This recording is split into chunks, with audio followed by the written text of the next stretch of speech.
sampai investor Cina menulis surat langsung ke presiden, berarti ada sesuatu yang mulai tidak beres. China adalah salah satu investor terbesar di Indonesia. Mereka menanamkan modal besar di sektor nikel, smelter, hingga industri baterai kendaraan listrik. Artinya, banyak proyek hilirisasi yang selama ini dibanggakan pemerintah sangat bergantung pada modal dari Cina. Tapi sekarang muncul kabar yang cukup mengejutkan. Kamar Dagang China di Indonesia mengirim surat langsung ke Presiden Prabowo. Isi suratnya cukup tajam. Mereka mengeluhkan banyak hal. Aturan D, kenaikan pajak dan royalti, pengurangan kuota biji nikel, perubahan harga patokan mineral, penegakan hukum yang dianggap berlebihan, hingga dugaan pungutan liar. Kalau diterjemahkan ke bahasa yang lebih sederhana, pesan mereka adalah, kami masih mau investasi, tapi biaya makin mahal,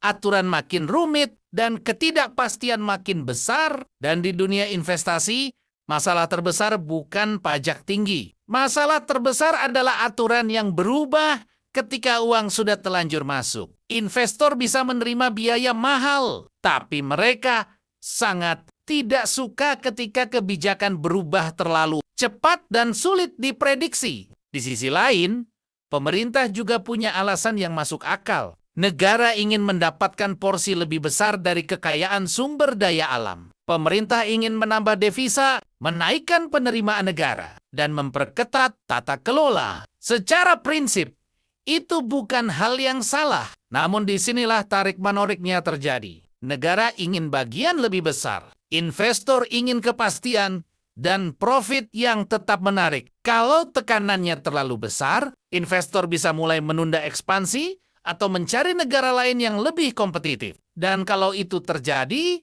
dampaknya bisa luas. Investasi melambat, proyek hilirisasi tertunda, lapangan kerja berkurang, dan sentimen pasar bisa memburuk. Intinya, ini bukan sekadar surat biasa. Ini adalah sinyal bahwa hubungan antara pemerintah dan investor sedang memasuki fase negosiasi yang lebih keras.